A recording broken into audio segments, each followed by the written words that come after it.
Halo, selamat malam teman-teman.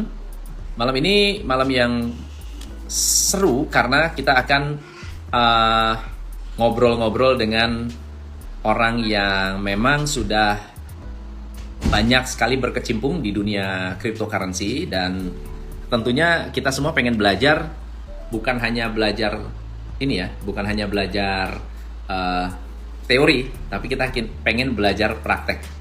Ya, beliau adalah Pak Yohanes.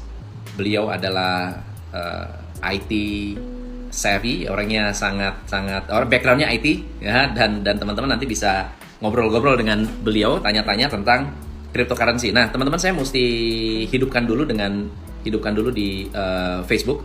Jadi sambil menunggu boleh komen atau tanya tentang investasi cryptocurrency. Kalau saya cryptocurrency itu apa, bahaya atau tidak, bisa uangnya itu bisa hilang atau enggak, cara mengantisipasinya seperti apa. Nah, silakan Anda komen ya, sambil saya nyalakan dulu yang di Facebook dan YouTube. Oke, we are live.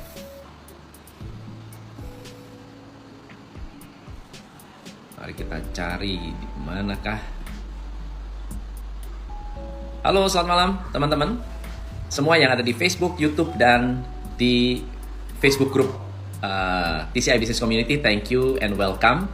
Selamat datang, thank you so much. Anda sudah hadir malam hari ini. Sudah banyak yang komen, sudah banyak yang nunggu bahas tentang kripto. Saya udah lama banget nggak bahas tentang kripto.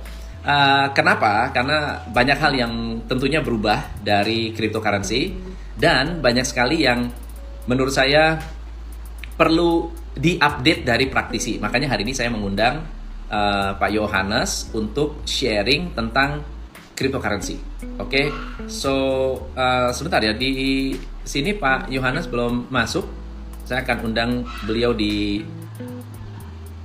Facebook. Halo Pak Yohanes, apa kabar? Welcome. Suara aman?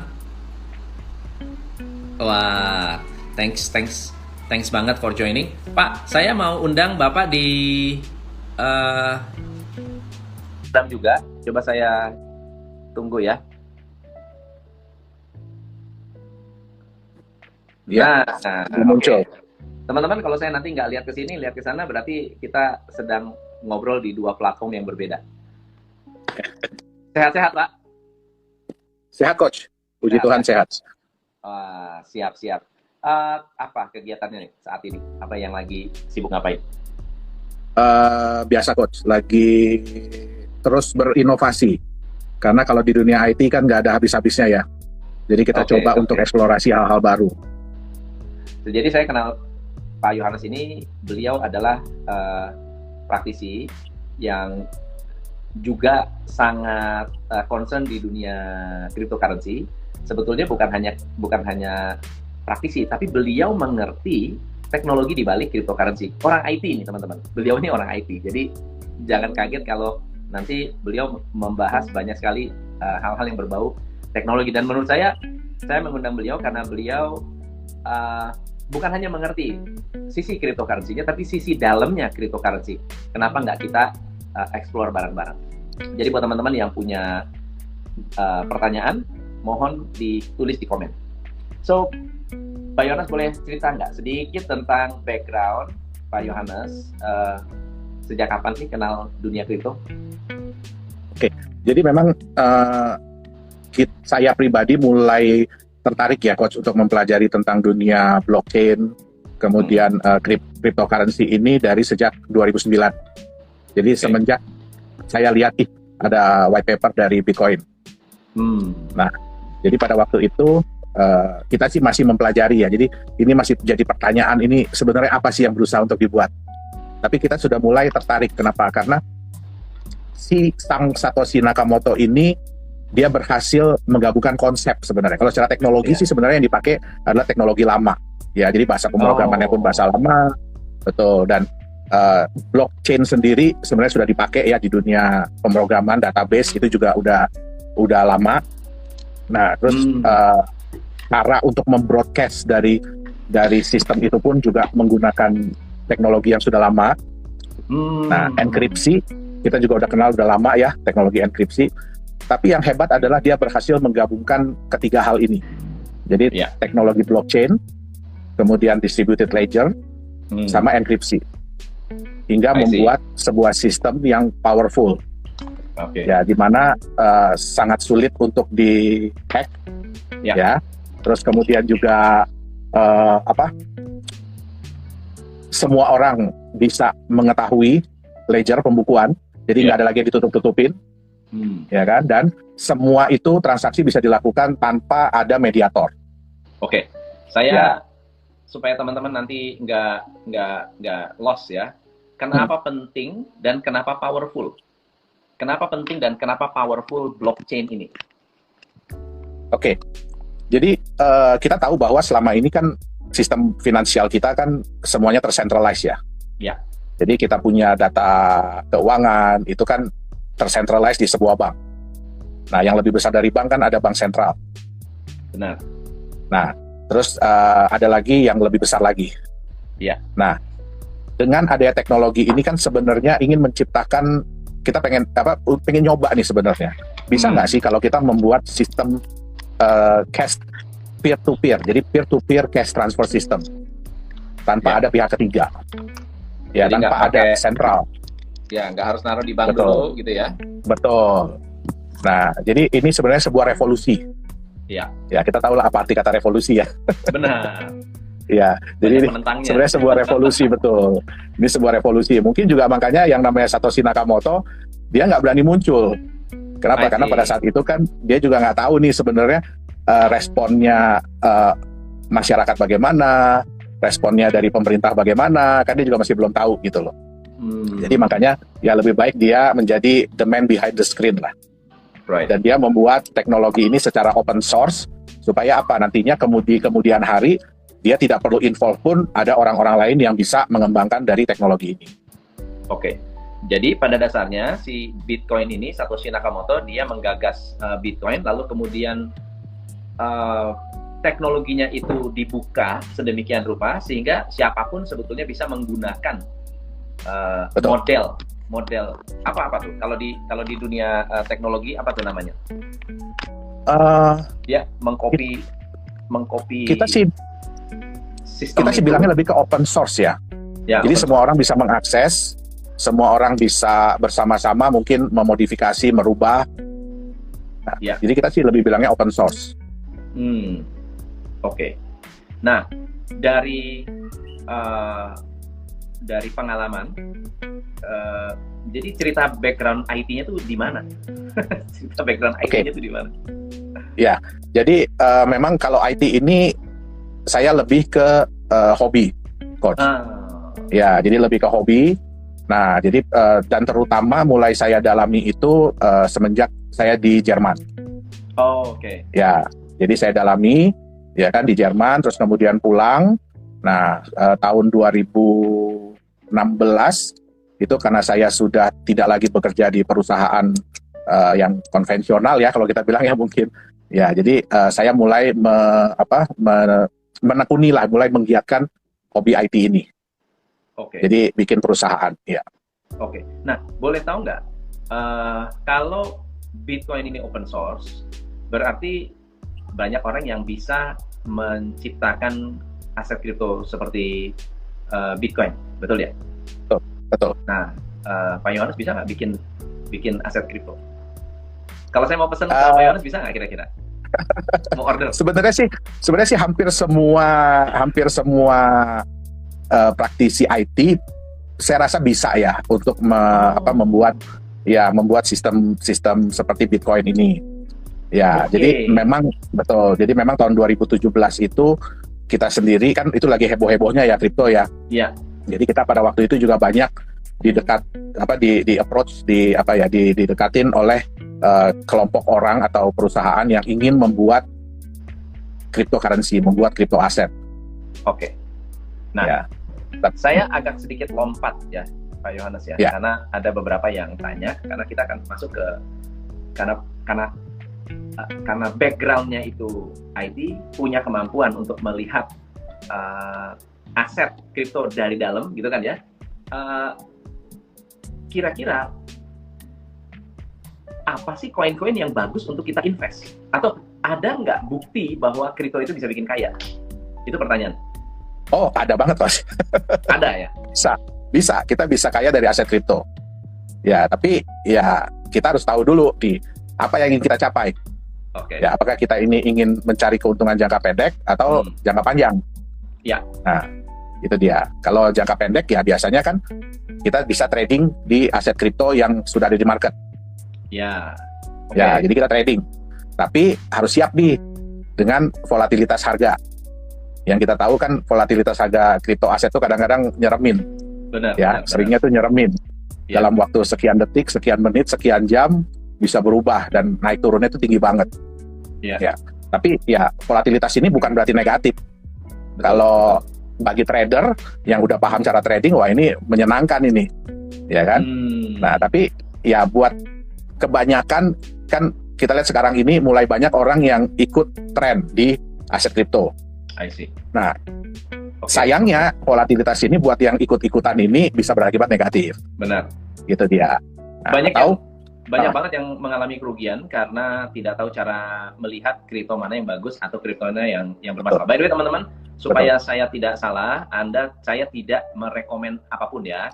Jadi kalau nanti saya menyebut menyebut nama-nama cryptocurrency, bukan berarti saya merekomen atau Pak Yohanes merekomen.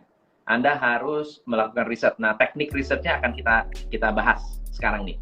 Gimana cara Anda bisa meresearch cryptocurrency mana yang bagus, cryptocurrency mana yang perlu diwaspadai. Karena bisa jadi tidak nipu sih, cuma harganya nggak naik-naik aja atau nggak liquid gitu.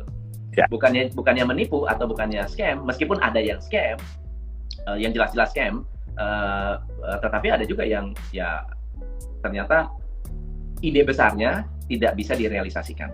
Ya, ada orang yang pengen, misalnya contohnya ya sederhana deh, ada yang punya ambisi besar untuk membuat semua UKM bertransaksi menggunakan kriptonya, namanya TCI token, Top Coach Indonesia token gitu. Semuanya pakai token saya.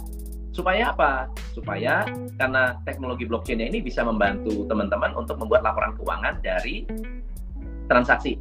Nah, dari transaksi bisa keluar menjadi laporan keuangan. Tapi ternyata namanya cryptocurrency itu belum di ACC oleh OJK misalnya. Tidak di approve, tidak boleh dipakai sebagai alat transaksi.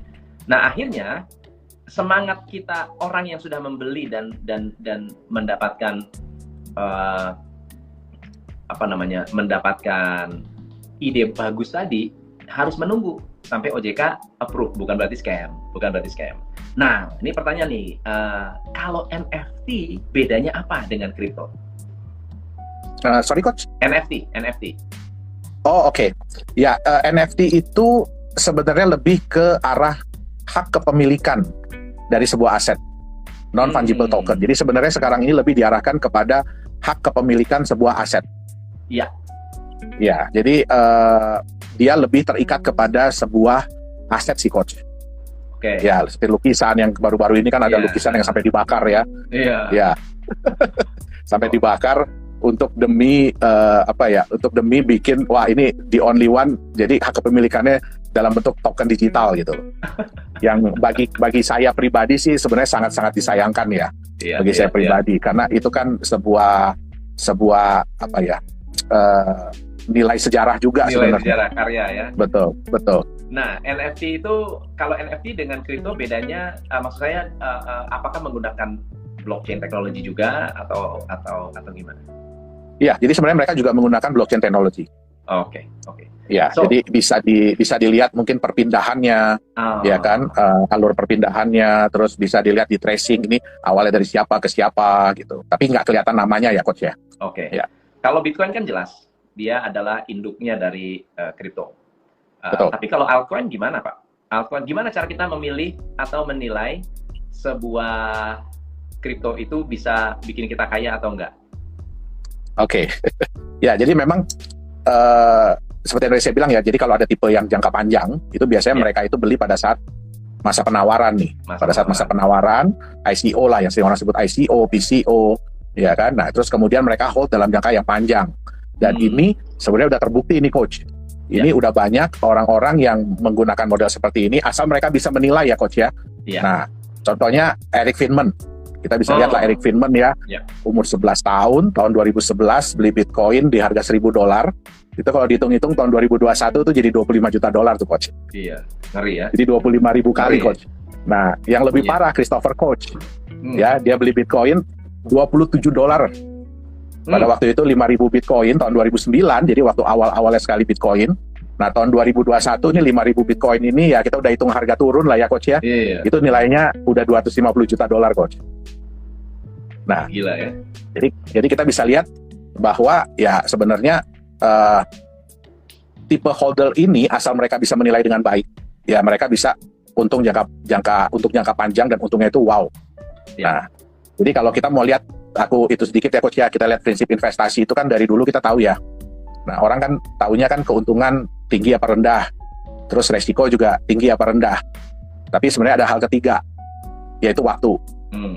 Nah, semua orang tuh maunya keuntungan tinggi, resiko rendah. Tapi maunya cepat. Untungnya itu cepat dapatnya. Ya. Tapi sayangnya nggak bisa Coach. Dalam hidup tuh kita cuma bisa dapat 2 hal doang. 2 hal aja, ya kan?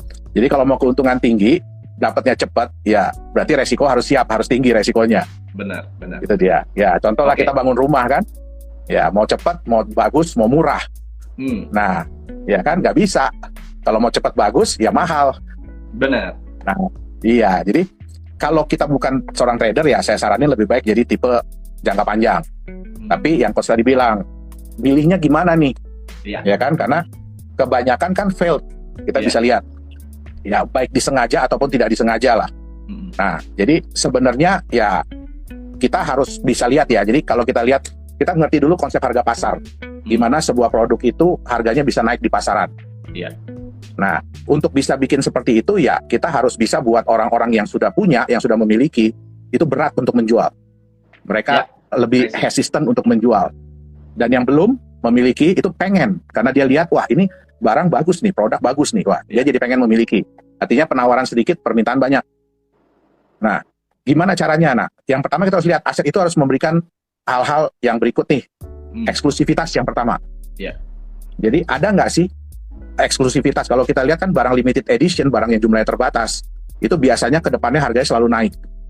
Kenapa? Karena jumlahnya terbatas. Nah, itu pun terjadi di aset kripto. Aset kripto itu sudah dibuat jumlahnya terbatas. Jadi ada eksklusivitasnya. Ya, jadi dari sekian banyak, saya salah satu pemiliknya. Eksklusif. Nah, terus yang kedua harus ada benefit yang dirasakan. Dengan saya pegang aset ini, baik itu kripto ataupun aset biasa, harus ada benefitnya. Apa yang saya rasakan? Ya, contoh, ya mungkin ya pemirsa di sini ya, kalau beli rumah itu kan berharapnya kan ke depannya harganya naik. Nah, tapi selama menunggu harganya naik, ya bisa saya nikmatin sendiri untuk tinggal atau saya sewakan. Nah, jadi harus ada benefit yang dirasakan. Kalau nggak ada benefit yang dirasakan, ya udah, begitu harga jatuh, mereka langsung jual. Kenapa? Karena mereka nggak ngelihat ini saya pegang barang ini untuk apa. Benar. Nah, terus utilitas ini penting, utilitas.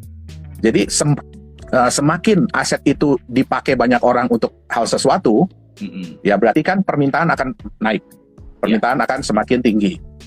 Ya, nah, tapi utilitas ini harus dilihat. Jadi gini, banyak yang sudah bilang bahwa nanti kita akan dipakai untuk ini, untuk ini, untuk ini, untuk ini, tapi belum bisa dibuktikan.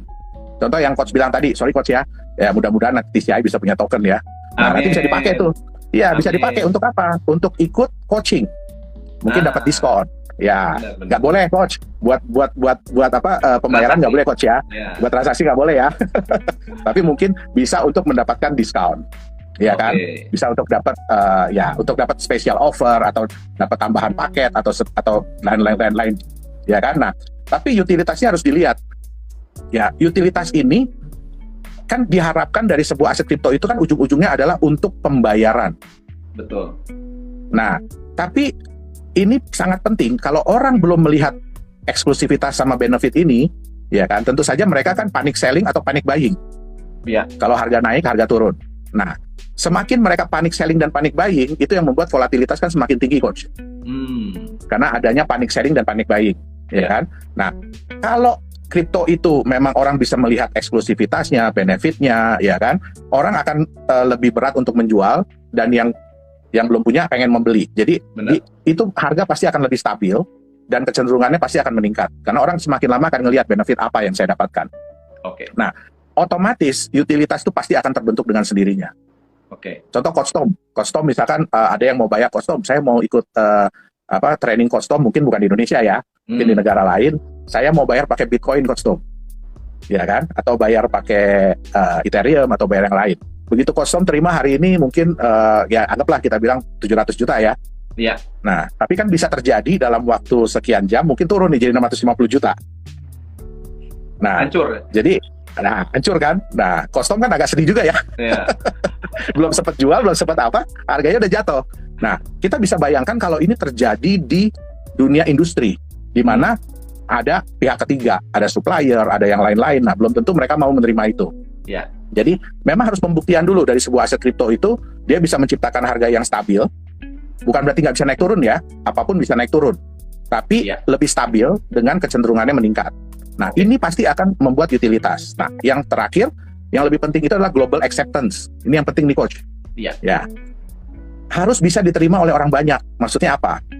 Kita paling gampang gini, Coach. Kita pelajari aja konsep bisnis mereka. Kita pelajari white paper mereka. Kalau kita mudah mengerti konsep yang mereka jabarkan, semakin mudah kita mengerti, semakin kita merasa bahwa ini masuk di akal, berarti semakin banyak orang akan menilai hal yang sama. Iya. Berarti akan semakin banyak orang yang, oh oke, ini make sense, ini masuk di akal, oke, boleh deh, ya kan? Nah, karena apa? Di dunia aset kripto juga harus hati-hati, Coach. Karena apa? Karena ada yang namanya, if you cannot convince people, confuse them. Kalau kamu nggak bisa ngeyakinin orang, bikin mereka bingung. Iya. Ya. Nah, kebanyakan apa? Ngomongin aja teknologinya semua. Benar. Padahal yang ngerti teknologi kan juga nggak banyak, Coach. Ya kan? Nah, jadi itu yang harus hati-hati. Jadi pelajari mereka punya konsep bisnis. Keren. Ada pertanyaan bagus nih. Kalau Bitcoin utilitasnya apa ya? Ya, kalau Bitcoin itu memang karena yang tadi Coach ya, dia udah mother of coin. Mungkin bukan mother malah ya, udah grandmother of coin, of crypto asset. Ya, jadi sebenarnya sekarang ini sudah mulai banyak dipakai untuk alat pembayaran. Ya, sudah banyak dipakai untuk transaksi. Ya, sudah mulai banyak orang yang mulai menyimpan untuk menjaga nilai untuk sebagai aset, betul, untuk long term aset. Nah, kalau Bitcoin ya kita udah bisa bilang itu adalah proven ya. Kenapa? Karena dia sudah berjalan dengan waktu, ya kan? Dia juga yang pertama. Ya, jadi relatively lebih aman, tapi bukan berarti dia tidak bisa tidak bisa dimanipulasi oleh market. Ya, ini juga bagus nih. Kita tahu ya, Coach ya. Ada analogi yang bagus nih dari AC889. Kalau ke tempat permainan game anak-anak, ya, rupiah nggak berlaku, Pak. Betul, token. Betul nggak? Dia beli token. Istilahnya koin. Ya itu kan koin. Betul. Koin dipakai dan tidak bisa ditransaksikan kecuali koin itu dicairkan kembali menjadi rupiah. Jadi rupiahnya nggak berlaku. Betul. Itu adalah salah utility. Satu utilitas. Nah, teman-teman, itu adalah utilitas. Betul. Nah, aku mau nanya soal kalau di luar sana kan banyak nih altcoin. Altcoin mana yang memenuhi persyaratan tadi? Sangat eksklusif, punya utilitas, ada benefit, kemudian bisa diterima oleh masyarakat banyak. Sebenarnya sih ada, Coach, beberapa ya. Ada sebenarnya beberapa. Tapi ya kembali lagi banyak yang belum terbukti dari mereka punya utilitasnya. Kenapa? Karena kebanyakan utilitasnya ini belum terbentuk. Jadi yang kayak tadi, ya. Kita kasih contoh Ethereum deh ya, yang nomor 2-nya nih ya. Ya. Ethereum itu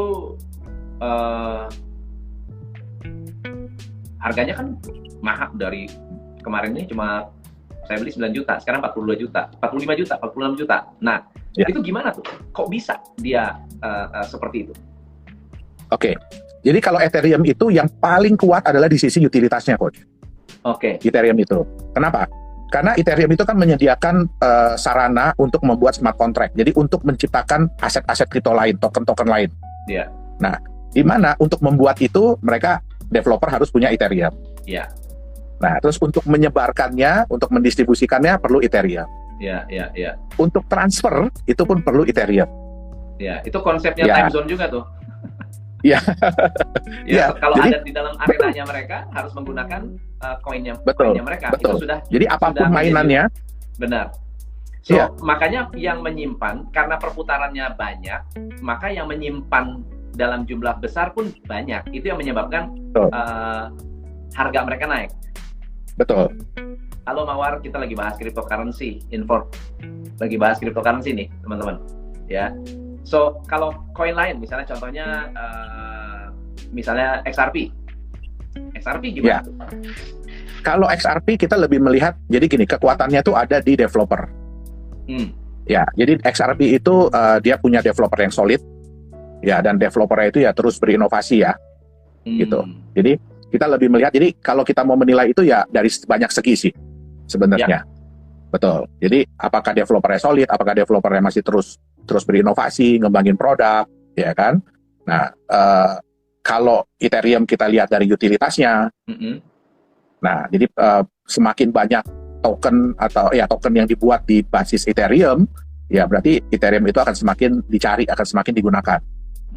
Nah, terus ada lagi yang konsepnya stable coin, ya kan, dimana stable coin itu ya di backup 100% oleh sebuah aset tertentu. Ya. Tuh. Ya, jadi semua itu kita bisa lihat dari banyak sisi sih, Coach. Mana yang lebih diangkat oleh developernya. Ya, oke. Halo Melody, kita lagi bahas cryptocurrency nih, teman-teman. Ya, membahas apa sih sebetulnya cryptocurrency dan mengapa cryptocurrency ini penting untuk dikenali oleh kita. Ya, pada saat kita membuat keputusan investasi di cryptocurrency, kita perlu memahami risiko, tapi bukan hanya risiko, kita perlu memahami project di balik cryptocurrency itu, begitu ya. Lalu apa bedanya token dan koin? Nah, itu bagus nih pertanyaannya nih. Ada token, ada koin. Oke. Jadi jadi gini, mother of coin yaitu Bitcoin itu adalah koin. Artinya dia berjalan di network dia sendiri, dia berjalan pada blockchain dia sendiri. Ya. Jadi kalau di Bitcoin itu ada namanya core wallet. Jadi core wallet itu cuma bisa menyimpan Bitcoin. Dia tidak bisa menyimpan Ethereum atau lain-lain. Ya. Nah, kalau token itu adalah sebuah aset kripto yang blockchain-nya itu nebeng ke network dari sebuah koin. Ya. Jadi Ethereum itu adalah koin. Ya. Nah, token-token yang dibuat di smart contract Ethereum, aset-aset kripto yang dibuat di smart contract Ethereum itu adalah token. Oke. Ya. Good. Ini bagus nih, ada pertanyaan lagi. Kalau Shiba dan Celok, apakah ada prospek depannya? Jujur, Coach, saya nggak berani komen, Coach. Nah, justru jadi gini, ini sebetulnya pertanyaan yang salah, teman-teman. Ini adalah pertanyaan yang salah. Karena apa? Karena kita mencoba untuk mendapatkan shortcut dari orang yang sudah melakukan riset atau belum melakukan riset. Nah, saran saya adalah belajar cara melakukan riset. Nah, saya pengen dengar nih dari Pak Yohanes. Ya. Gimana sih caranya untuk meriset ini koin ini sebetulnya worth it atau enggak, atau token ini worth it atau enggak gitu. Ya, jadi saya setuju banget, Coach, ya. Tadi Coach ada bilang kan ada resiko. Ya, jadi memang kalau kita siap kaya dari aset kripto, ya kita juga harus siap menerima resiko. Benar. Nah, apa aja sih resiko yang bisa terjadi di dunia aset kripto? Yang pertama ya harga pasarnya begitu masuk di market itu jatuh bahkan bisa sampai 0. Iya. Dan itu sudah banyak terjadi. Sorry. Terus yang kedua, platform utilitasnya bahkan ada yang menghilang. Jadi yang tadinya bisa dipakai di suatu tempat, nah tempat pemakaiannya ini hilang. Iya. Nah, terus yang terakhir adalah developernya lepas tangan atau bahkan menghilang. Ya. Jadi ya resiko itu pasti ada dalam segala hal ya, bukan cuma dalam investasi. Benar. Tapi bukan berarti kita nggak bisa meminimalisir nih resiko ini nih. Ya. Itu makanya ada yang istilahnya manajemen resiko. Benar. Ya, jadi yang paling gampang adalah pertama pelajari dulu. Kan kita pengen kan di hashtagnya itu kan aset masa depan, coach. Benar. Di salah satu market di kita kan hashtagnya crypto aset itu adalah aset masa depan. Artinya Benar. saya bukan cuma bisa pegang dalam waktu short, dalam waktu pendek, tapi juga dalam waktu panjang. Nah, yang paling penting pertama adalah yang saya bilang tadi kan, kalau XRP kekuatannya ada di developer. Developernya itu solid. Ya, developernya itu memang benar-benar komitmen untuk mengembangkan produknya, bisnisnya, ya kan, project-projectnya. Nah, jadi yang pertama adalah pelajari dulu ini developernya jelas atau enggak. Bentuknya apa sih? Apakah dia badan hukum, jadi perusahaan, atau cuma grup atau kelompok, atau bahkan kan Bitcoin juga Satoshi Nakamoto nggak jelas siapa ya? Nggak jelas. Jadi ngapain kita mesti muncul? Benar. Nah, jadi ya itu sih yang saya bilang tadi ya, coach ya. Kalau Bitcoin kan memang karena mereka nggak tahu. Saya bilang mereka karena ya saya sendiri yakin bahwa Satoshi Nakamoto itu bukan satu orang. Ya. Jadi kita nggak bisa lagi kayak Satoshi Nakamoto. Ya. Nah, terus yang kedua, kalau dia memang untuk utilitas nih, pelajari dulu platform utilitasnya ini udah jelas apa belum. Benar. Ya, apakah masuk di akal, bisa dipakai.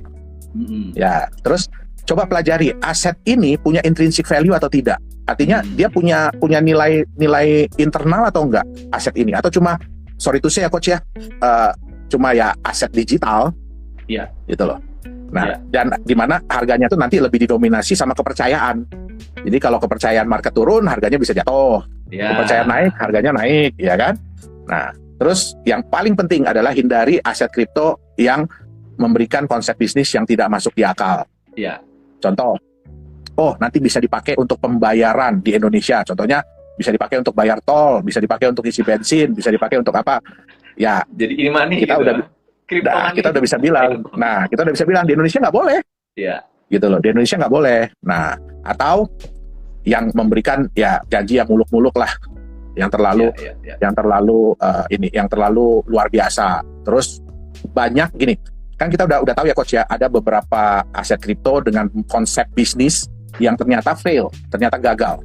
Tapi itu terus di-copy oleh developer lain, terus ditiru oleh developer lain. Nah, kalau yang pertama aja udah terbukti gagal, bagaimana dengan yang selanjutnya? Oke. Ya, yang terakhir, yang paling parah ya scam. Ya, scam karena memang udah niat dari awal sih scam. Betul, ya, betul. Pak Yonas, ceritain dong tentang Polkadot. Apa yang unik dari Polkadot tuh? Sorry coach, aku belum terlalu pelajari tentang Polkadot tuh. Nah, jadi ada banyak koin-koin yang entah berantah ya, dia naik dengan cepat. Oke. Jadi kalau aku lihat ini Polkadot ini, Polkadot ini lebih ke cross chain. Jadi ya lebih ke cross chain. Ya, jadi sebenarnya bagus sih, coach. Secara sistem sih dia bagus. Jadi ini konsep baru atau konsep baru, atau ini adalah salah satu bentuk utilitas. Sehingga membuat dia harganya luar biasa, cepat banget naiknya. Betul. Jadi ya memang kan sekarang ini problem di dunia aset kripto ini kan kalau kita mau mengubah aset ya, terutama yang koin nih, karena koin ini kan berdiri di blockchain masing-masing nih. Benar. Ya kan? Dia berdiri di blockchain masing-masing. Nah, salah satu problemnya adalah kan kalau kita mau merubah, mau bertransaksi, itu kan harus lewat exchanger, harus lewat market. Nah, beberapa orang tuh agak mengkhawatirkan market ini. Kenapa? Karena kita sering dengar beberapa kali kan market di-hack, market di apa gitu. Jadi muncullah inisiatif untuk bikin cross-chain ini. Jadi bagaimana sebuah aset kripto yang berbeda blockchain-nya bisa saling ditukarkan. Itu dia. Jadi makanya gini, konsep itu penting. Exchange-nya kripto gitu ya? Betul. Jadi cross-chain itu teman-teman seperti apa namanya, kayak money changer. Karena dia bisa cross blockchain, sehingga bisa mengoperasikan networknya blockchain di dalam networknya Polkadot gitu ya? Betul. Oke. Ya makanya jadi ya kalau saya pakai sendiri Utilitasnya saya tinggi. nggak mampu. Saya ya udah pakai Polkadot, dia bisa pakai begitu banyak. Makanya jadi kayak BNB itu satu satu aset kripto yang dimiliki oleh exchange, ya exchanger gitu. Ya. Jadi dia udah menyediakan utility-nya nanti di mana? Jadi udah pasti akan dipakai, harus lewat itu dulu. Ya, jadi cara permainannya begitu. Ya kayak main di time zone, harus beli koin dulu baru bisa main. Kayak BNB, ya BNB dulu baru bisa main. Ini yang akan itu yang akan membuat koin itu menjadi ada utilitasnya. So, teman-teman, ini ada pertanyaan nggak? Ada pertanyaan nggak? So, tadi ada penjelasan banyak mengenai cara teman-teman melihat, meriset, kemudian memahami. Berarti harus ada common sense-nya kita. Kita harus punya kayak apa ya? Logis atau tidak logis. Itu yang penting. Nah, banyak orang yang kaya juga dari ICO sebenarnya. Nggak sedikit juga loh. Orang yang kaya dari ICO, tapi dia pintar. Dia masuknya kapan, keluarnya kapan. Cuma kan ada orang yang strategi investasinya, dia beli 100 koin, dia nunggu mana yang hancur, mana yang naik, kan gitu. Siapa tahu. Ya, mudah-mudahan sih jangan kayak gitu, Coach. Mudah-mudahan sih jangan kayak gitu ya. Ada kayak Bitcoin gitu kan. Tapi itu kan namanya gambling, teman-teman. Beda loh. Kalau kita tahu aset mana, misal contohnya, ini saya ya, bukan merekomendasi, sekali lagi ya, ini bukan merekomendasi. Tetapi kalau saya modelnya adalah dollar cost averaging. Naik atau turun, tetap beli. Naik atau turun, tetap beli. Itu guide strategi saya. Oke, walaupun tetap saya ada baca analitik dulu, saya tetap baca grafik, tetap saya nggak sembarangan gitu ya. Kapan nih waktunya nih? Hari ini sekarang saya lagi nabung, misalnya Ethereum, Bitcoin, BNB, ya nabung. Karena apa? Karena saya tahu dan mengerti di masa depan akan seperti apa. Itu bayangan saya. Bisa salah, betul nggak ya? Bisa salah. Kayak Bitcoin saya sudah punya trust yang cukup tinggi dan saya tahu persis utilitasnya untuk apa saja, dan sudah kelihatan. Kalau misalnya Ethereum utilitasnya buat apa? Ya lihat aja berapa banyak token yang pakai, udah gampang. Gitu kan? Dan lihat token-token yang menggunakan Ethereum naik atau enggak harganya. Udah gitu aja, simple. Ada juga sama, ya kan? Atau mungkin ada yang lain, ya silakan Anda riset sendiri. Tapi hal-hal itu sifatnya terbuka. Artinya Anda bisa riset di tempat-tempat manapun Anda bisa lakukan riset gitu. Dan sifatnya sudah udah banyak banget. Anda mau cari informasi di YouTube pun bisa gitu. Nah, ada pertanyaan bagus nih. Untuk analisa dari mana saja sumbernya? Untuk analisa dari mana saja sumbernya? Kalau kita menganalisa satu kripto. Ya, yang paling penting sih white paper-nya, Coach. White paper, saya setuju. Yang paling penting white paper-nya. Jadi yang saya bilang tadi, teman-teman. Betul. Jangan malas baca. Betul. White paper, di dalam white paper itu, kalau Anda baca ulang-ulang, kalau nggak ngerti ulang-ulang, kita bakal menemukan begitu banyak informasi yang sifatnya logis atau tidak logis. Ambil satu contoh. Ada sebuah platform, ada sebuah cryptocurrency yang katanya akan menjadi alat transaksi untuk beli kopi. Bisa nanti tuh kita ke Starbucks beli kopi pakai mesin edisi. Jadi ada mesin edisinya. Jadi Anda bisa gunakan handphone Anda, tap, kepotong tuh koinnya. Oke? Lalu kemudian pertanyaan saya adalah, bagus apa enggak? Idenya bagus nggak? Kita nggak bicara soal utilitas sudah dipakai atau belum. Ini belum ada belum ada barangnya nih. Idenya bagus nggak? Bagus banget. Kenapa? Berapa jumlah coffee shop di Indonesia? Kalau di Indonesia, kalau di dunia berapa? Terus kalau satu orang pegang koin tersebut, ada berapa banyak penduduk dunia? Ya, kalau dihitung-hitung seperti itu kesannya logis. Tapi kemudian kita bertanya, apakah coffee shop diperbolehkan membayar menggunakan koin tersebut atau menggunakan cryptocurrency. Apalagi nama cryptocurrency sudah apa ya, menjadi sebuah momok buat perbankan, teman-teman. Bank itu takut sekali dengan cryptocurrency. Kenapa? Karena peer-to-peer sistemnya membuat kita tidak membutuhkan bank. Saya di Australia ada properti, dan waktu itu kita lagi mau renovasi properti, ngobrol-ngobrol sama agent properti di sana, di Australia. Mereka cerita, wah gila ya, waktu China belum ban Bitcoin, exchanger di China kan Bitcoin lagi di beberapa kali disikat tuh, ya, disikat. Nah waktu belum di ban, apa yang terjadi begini, orang beli Bitcoin di China, lalu kemudian beli propertinya pakai Bitcoin di Australia. Coba Anda bayangkan, satu, transaksinya murah banget, ya, biaya transfernya murah, bener nggak? Peer to peer, tidak lewat bank sentral, nggak tahu harus bayar pajak apa enggak, ya kan? Namanya siapa? Tidak ada tidak ada data, tidak bisa di-trace, sekali, ya, nggak ada nama. Ya. Nah, akhirnya apa? Mulai bingung nih, kok bisa ya uang berpindah dengan sangat mudah? Itu bahayanya kalau nggak ada pengawasan dari bank sentral. Tiba-tiba kok orang kayak mendadak, duitnya dari mana? Dicari tahu, oh ternyata jual properti, uangnya dari mana? Bitcoin. Nah, udah, gitu kan. Belum lagi yang, kalau itu yang legal bisa ketahuan, yang ilegal gimana? Barang-barang ilegal. Ya, money laundry gimana? Beli senjata gitu, pakai Bitcoin mungkin.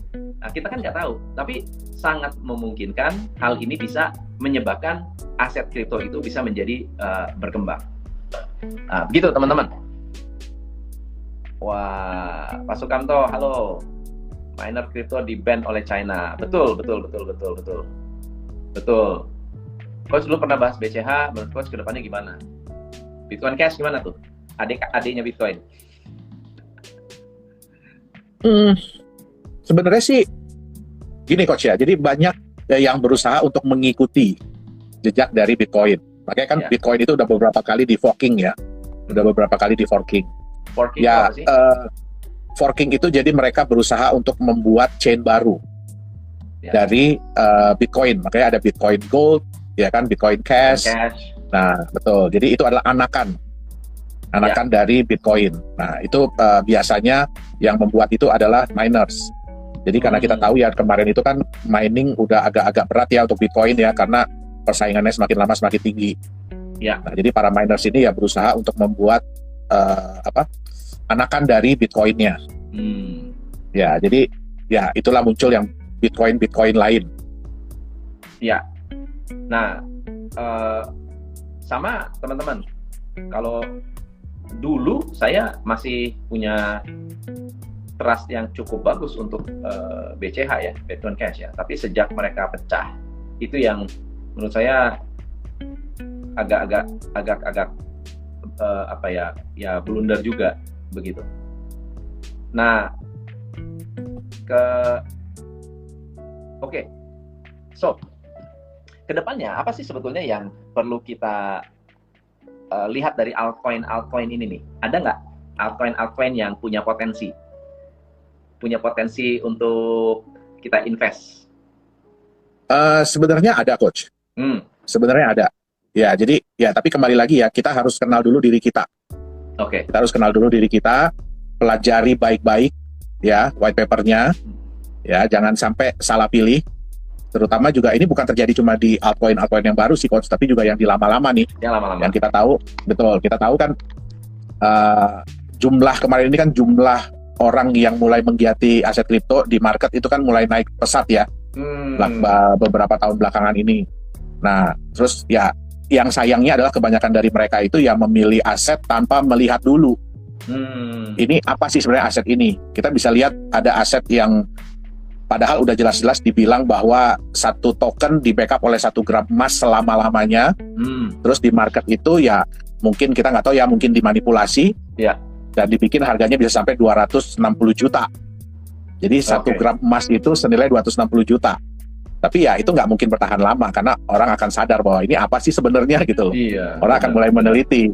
Nah sekarang harganya ya kalau namanya aset di backup 1 gram emas, masa orang mau beli di 2 juta kan gitu normalnya ya logiknya. Benar. Nah pertanyaannya sekarang, ada nggak yang nyangkut terus di angka 260 juta itu? Pasti ada. Pasti ada. Karena nilai market itu terjadi karena ada pembeli.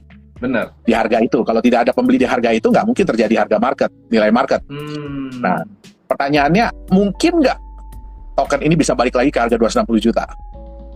Berat, berarti ya? kita harus berharap ya marketnya ini terbentuk kembali, percaya lagi. Bukan. Kita harus berharap, kan orang udah mulai meneliti nih coach, ini apa ini token kan? Kok bisa sampai 260 juta? Nah, berarti kita berharap harga market emas nantinya bisa 1 gram 260 juta, supaya token ini pun nilai satu tokennya bisa 260 juta kan gitu. Iya. Jadi kembali lagi, untuk altcoin ini memang karena banyak sekali bermunculan, ya kita teliti deh. Kita baca dulu deh, jangan keburu-buru, ya jangan kesusu kalau orang bilang untuk beli kripto. Ya, jadi satu hal sih yang buat saya sedih itu waktu saya sarapan, saya makan, terus tiba-tiba ada anak-anak muda ya. Jadi ada anak-anak muda mungkin masih kuliah semester awal. Saya dengar mereka, kripto kan lagi ngehits nih. Yuk kita beli aja 10 biji, 10 macam. Syukur-syukur kalau satu jadi gitu kan. Syukur-syukur kalau satu berhasil. Ya, kalau menurut saya sih sedih ya coach ya. Kenapa? Karena ini kan teknologi yang sangat bagus sebenarnya. Ini kan adalah sebuah inovasi. Ya, ini sebenarnya bisa dijadikan aset. Asal benar, asal bagus, itu bisa dijadikan sebuah aset masa depan. Contoh aja, kayak saya bilang tadi, ya kan, Eric Friedman. Ya. Nah, tapi ya kita harus bisa menilai, ya kan, apa sih yang akan menjadi the next Bitcoin. Bitcoin yang saya bilang tadi di awal adalah dia berhasil menciptakan sebuah konsep. Benar. Yang luar biasa. Jadi kita jangan cuma ngelihat teknologi, ya karena ya jujur nggak semua orang bisa paham tentang teknologinya pasti. Kita pun tetap selalu belajar soal teknologi. Jadi nggak ada yang di atas langit masih ada langit lah selalu. Betul. Tapi yang paling penting adalah lihat ini masuk di akal nggak? Saya mudah nggak untuk mengerti konsep ini? Ya. Itu dia. Saya mudah nggak? Ini bisa nggak nanti diaplikasikan? Benar. Gitu. Nah. Jadi, dan yang paling penting adalah yang saya bilang tadi, jadi kita mau investasi kalau mau yang cepat ya harus siap dengan resiko yang tinggi. Benar. Kita lihat Bitcoin pun untuk bisa mencapai hal seperti ini udah berapa tahun harus dia lewati. Ya kan? Untuk sampai bisa akhirnya diterima oleh market dan penerimaannya juga luar biasa. Oke. Pertanyaan bagus dari Sylvester Siboro. Pak Tom, Pak Yohanes mau tanya, apa yang menjadi syarat mata uang digital bisa masuk ke pasar market atau ke pasar atau ke market? Jadi berbeda-beda Coach Tom, tergantung dari marketnya, terus tergantung dari regulasinya sebenarnya. Ya. Jadi ada beberapa negara yang memang sudah meregulasi, ya terutama seperti Singapura, ya kan, Jepang, Korea, Cina. Ya, jadi sebenarnya pemerintah Cina pun bukan melarang. Jadi bukan melarang. Setiap individu tuh tetap boleh megang Bitcoin. Tapi yang diatur lebih banyak adalah marketnya. Yang diatur adalah lebih banyak marketnya. Ya, tapi ya terutama kayak Korea ya. Korea sekarang ini lagi getol, lagi sangat-sangat lihat. Betul. Mereka ingin meregulasi daripada market kripto ini. Dan mereka juga meregulasi aset-aset kripto apa yang boleh diperdagangkan. Karena ya jujur lebih banyak orang yang kehilangan uang di dunia aset kripto daripada yang dapat uang. Betul. Nah, jadi dan kita tahu ya, maksudnya masyarakat Cina kan jumlahnya yang terbesar. Jadi jangan sampai masyarakat mereka juga mengalami kerugian yang luar biasa karena ya kita tahu ya di Cina itu kan mereka investasinya sangat-sangat gila-gilaan. Nah, apapun istilahnya yang bisa mereka rubah duitnya, uangnya ya mereka akan lakukan. Nah, tapi sayangnya ya ini dimanfaatkan oleh aset-aset kripto yang kurang bertanggung jawab lah. Jadi itu sebabnya juga akhirnya benar-benar regulasi. Nah, betul. Kalau kita nggak nutup mata juga.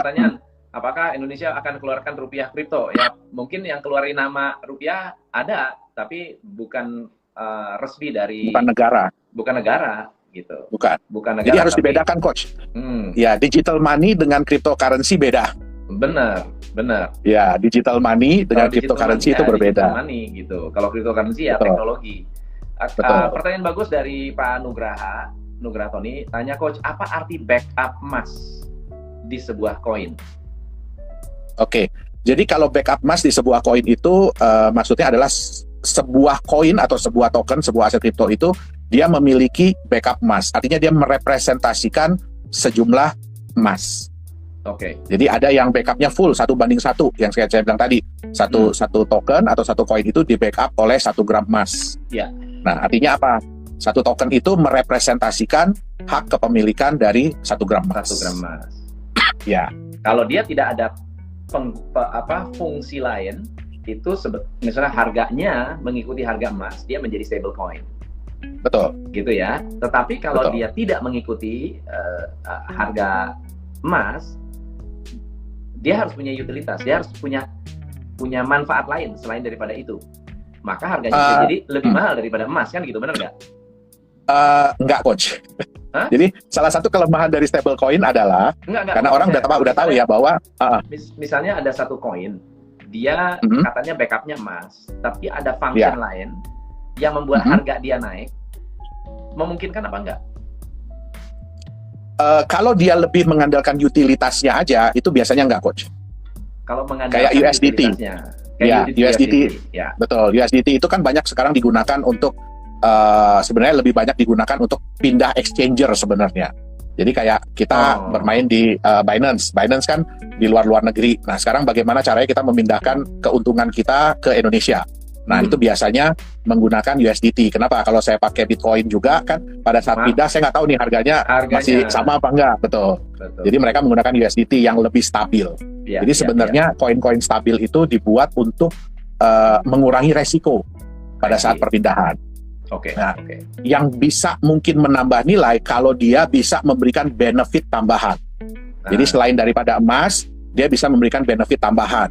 Contoh, emasnya nggak segitu-segitu aja tuh, tapi bisa nambah. Bertambah, bisa bertambah. Atau ada benefit lain yang didapatkan oleh pemegang.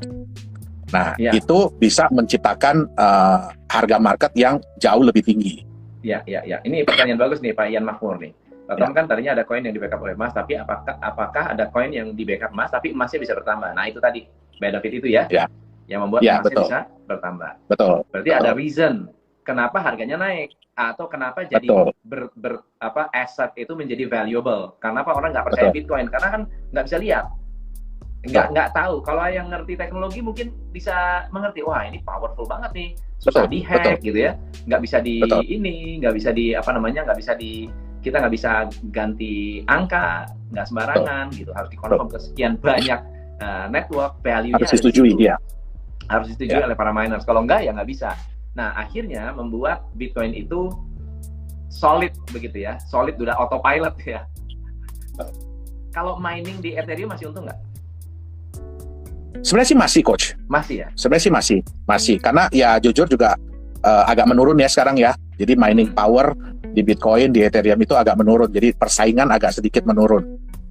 Gitu ya. Jadi sebenarnya, dan terutama harganya lagi bagus. Iya. Ya, saya sendiri juga mining dari sejak 2011 Bitcoin. Ya, jadi harganya lagi bagus.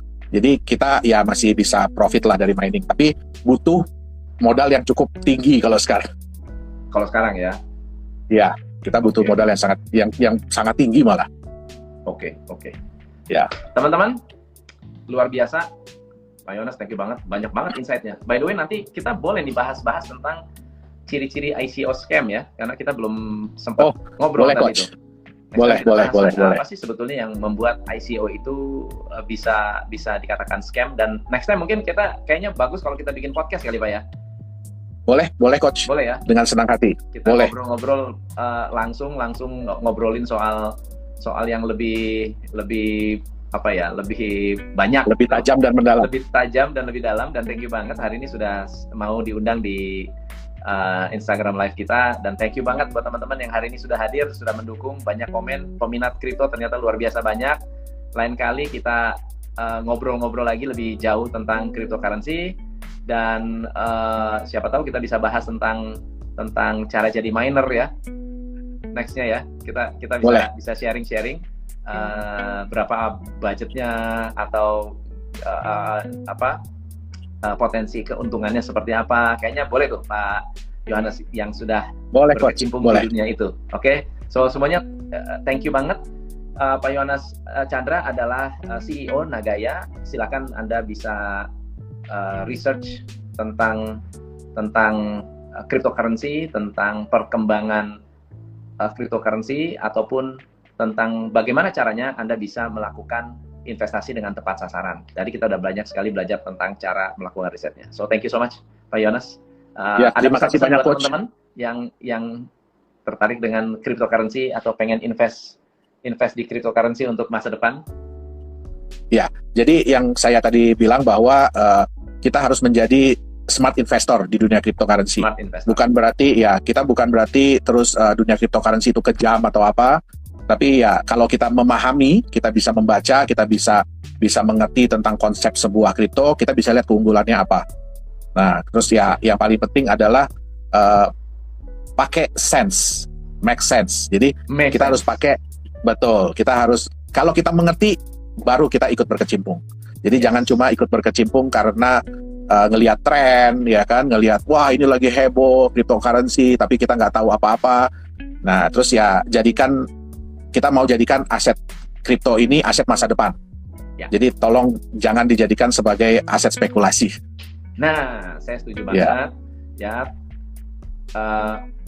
uangnya, maksudnya konsepnya bagus, tapi dicemari oleh banyak orang yang memanfaatkan ini menjadi sebuah scam. Ya, tapi juga kalau tidak ada peran serta dari pembelinya juga scam itu harusnya nggak ada, betul nggak? Betul, karena betul. si pembelinya ini juga pada pengen untung cepat gitu. Itulah yang menyebabkan para pemain MLM, waduh luar biasa, money game ya, bukan MLM yang bener ya, tapi nggak ada produknya gitu ya. So thank you sekali, makasih banyak teman-teman yang ada di Instagram. Thank you banget Coach Tom. Thank you. Saya langsung thank you semuanya. Di TV buat yang mau lihat reviewnya. Thank you so much. Good job.